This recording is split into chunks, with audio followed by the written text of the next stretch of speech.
In the spring of 1945, on a wind-swept ridge in Okinawa, Japan, the battlefield was a vision of hell.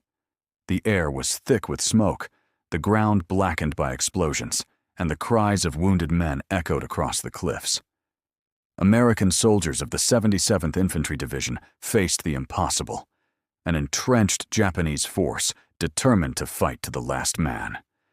As bullets tore through the air, one figure stood apart from the chaos. He carried no rifle, no grenades, no weapon of any kind, just a medical kit and an unshakable faith. His name was Desmond Doss, the man who went to war without a gun. Desmond Thomas Doss was born on February 7, 1919, in Lynchburg, Virginia. He grew up during the Great Depression, the son of a carpenter and a devout Seventh-day Adventist mother. From an early age, Desmond's life was shaped by faith and by an unwavering belief in the sixth commandment, "Thou shalt not kill." His father, a World War I veteran, struggled with trauma and alcoholism. Desmond often witnessed his father's violent outbursts and the pain it caused his family. One night, after an argument turned physical, Desmond saw his father threaten his mother with a gun. The young boy stepped in and wrestled the weapon away. That moment changed him forever. He made a vow to God that he would never take another person's life. Years passed, and when the world was plunged into another global conflict, Desmond faced a choice.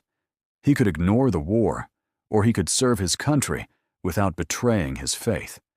He chose the latter. In 1942, as the U.S. entered the height of World War II, Desmond enlisted in the Army. He wanted to save lives, not take them. He volunteered as a combat medic. From the moment he arrived at basic training, Desmond stood out. While other recruits carried rifles, he refused to even touch one. He wouldn't train on Saturdays, observing the Sabbath according to his beliefs. He wouldn't curse, drink, or fight. To his fellow soldiers, he seemed strange, maybe even cowardly. They mocked him. They called him a traitor. Some even beat him in his bunk while he prayed. One officer tried to have him discharged for mental instability, calling him a danger to the unit. But Desmond refused to quit. He told the Army board, "While everyone else is taking life, I'll be saving it. That's my duty." Reluctantly, the Army let him stay, unarmed. In 1944, Desmond's unit was sent to the Pacific Theater. They fought through the jungles of Guam and Leyte, where Desmond proved himself under fire. He treated the wounded, crawled through mud, and risked his life countless times to drag soldiers to safety. Despite the ridicule, he earned their respect. But nothing could prepare him, or the world, for what would happen next. In April 1945, the U.S. Army launched an assault on Okinawa, the final step before an invasion of mainland Japan.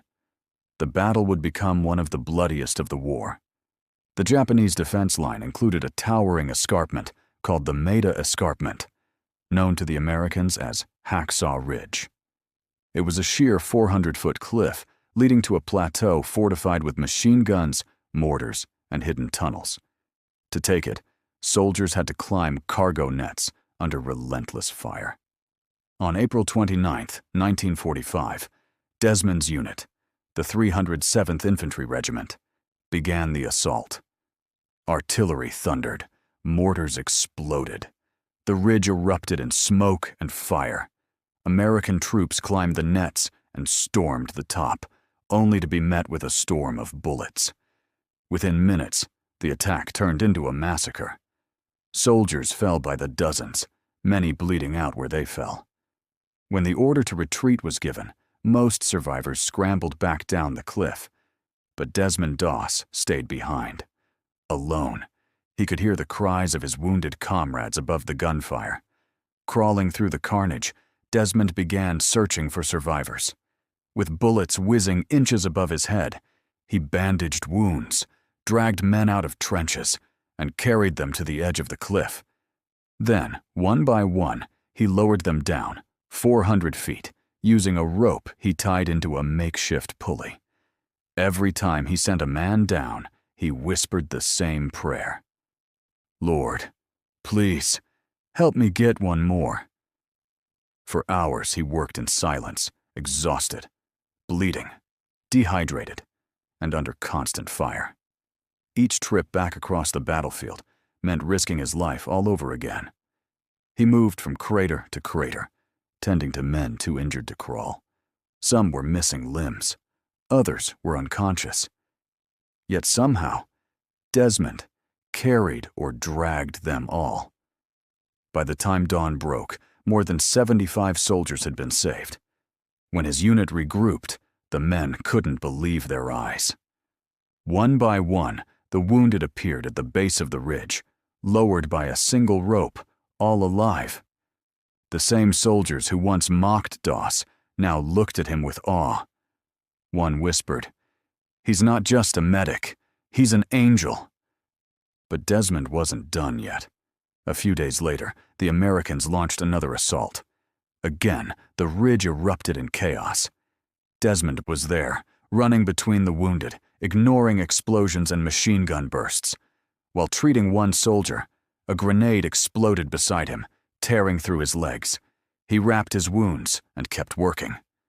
When a sniper's bullet shattered his arm, he refused evacuation until another man was carried to safety first.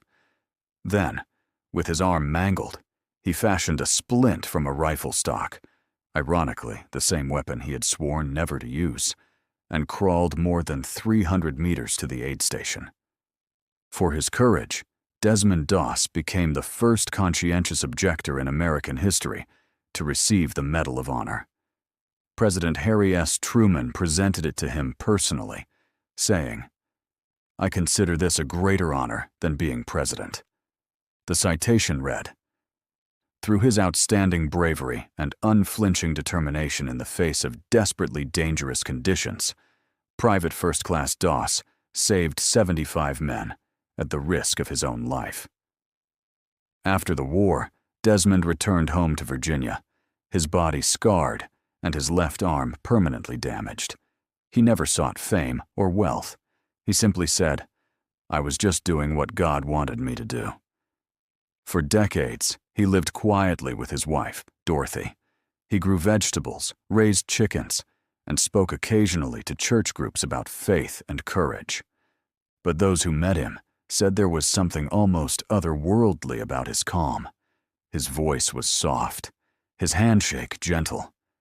And when people asked him how he found the strength to face the battlefield unarmed, he always gave the same answer: "Because I knew I wasn't alone."